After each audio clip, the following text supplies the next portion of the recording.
প্রিয় বিনিয়োগকারী ভাই ও বন্ধুরা আমার, আসসালামু আলাইকুম। শেয়ার বাজার অর্থনীতি ও বিনিয়োগ বিশ্লেষণের দৈনিক সূচক বিশ্লেষণ পর্বে স্বাগতম। আজ অনেক দিন পরে সূচক বিশ্লেষণের একটি ভিডিও নিয়ে এসেছি, কারণ এতদিন আসলে বাজার ঊর্ধ্বমুখী ছিল, সূচকের কাটাছাড়া করার কোনো প্রয়োজন ছিল না।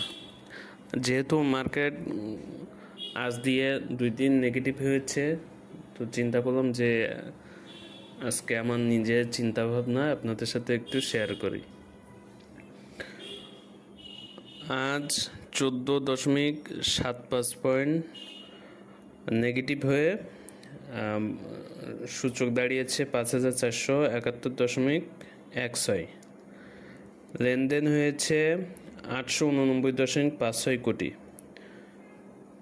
আর গতকালকে 50.23 পয়েন্ট নেগেটিভ হয়ে সূচক দাঁড়িয়েছিল 5485.91। লেনদেন হয়েছিল 911.35 কোটি, যা আজকের হিসেবে লেনদেন কমেছে। গতকালকে থেকে লেনদেন কমেছে 21.79 কোটি। আজকে অ্যাডভান্স ছিল 154টি, ডিক্লাইন ছিল 184টি, আনসেন্স ছিল 62টি। ব্লকে আজকে লেনদেন হয়েছে 39টি কোম্পানি, টাকার পরিমাণে 29.70 কোটি।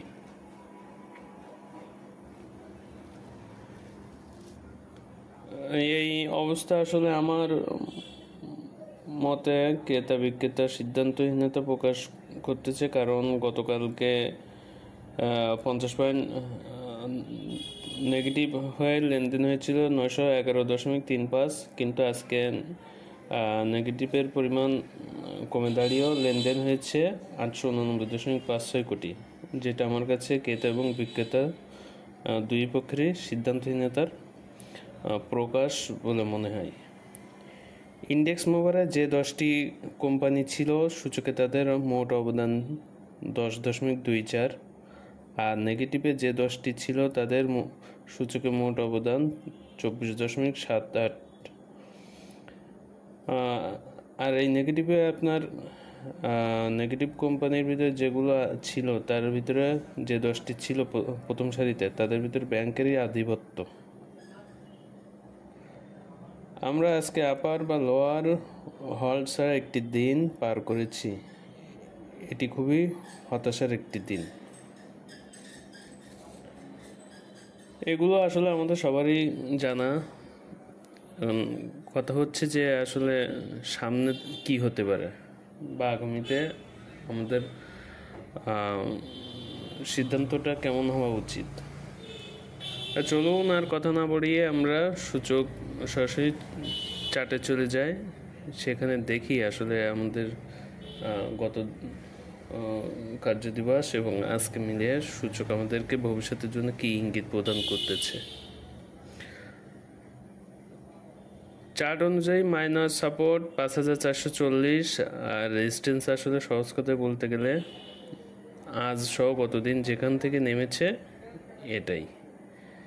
এই যে সাপোর্ট রেজিস্ট্যান্সের কথা বললাম, এটা নিজেকে সান্ত্বনা দেওয়ার জন্য, কারণ আমার কাছে মার্কেট যে সিদ্ধান্তহীনতায় আছে সেটা স্পষ্ট, আর এটি আমার কাছে মার্কেটের 2 দিনের আচরণ দেখে মনে হয়েছে।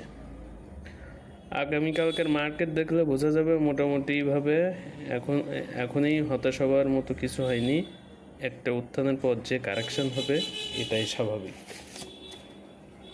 কিন্তু ওই যে আমি সবসময় বলি, বাজার সর্বদা গতিশীল, আর যে কোনো ঘটনায় এটি পরিবর্তিত হয়।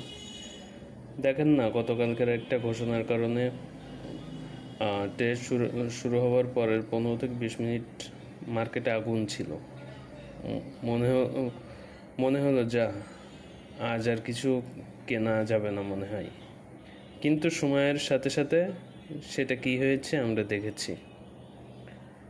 আপনার কাছে সবচেয়ে বড় সম্পদ আপনার অভিজ্ঞতা আছে, তাহলে আর কিসের ভয়? তাওয়াক্কাল তো আল্লাহর উপরে ভরসা করুন, আর নিজের অভিজ্ঞতাকে আপনার আপনার বাজারে প্রয়োগ করুন। আপনার অভিজ্ঞতা, আপনার সব কিছু ছিনিয়ে নিতে পারলেও আপনার অভিজ্ঞতা, আপনার জ্ঞান কেউ ছিনিয়ে নিতে পারবে না। আর এই দুইটা জিনিস থাকলে আপনাকে আর কে লুজার করবে? কারো ক্ষমতা নেই আপনাকে লুজার করার। কিন্তু ভীত হলে আপনি ভুল সিদ্ধান্ত নেবেন। আর বাজার যেহেতু একটা উত্থান হয়েছিল, একটা কারেকশন হবে, আর এই কারেকশনটা আমাদেরকে মেনে নিতে হবে। কিন্তু এর ভিতরে আমাদেরকে সাবধানতা অবলম্বন করতে হবে। কোনো ফাঁদে পা দেওয়া যাবে না, কারো কথায় প্রভাবিত হওয়া যাবে না। সবাই ভালো থাকবেন, সুস্থ থাকবেন, আমার জন্য দোয়া করবেন। আমি আপনাদের সবার কাছে দোয়া প্রার্থী। আসসালামু আলাইকুম।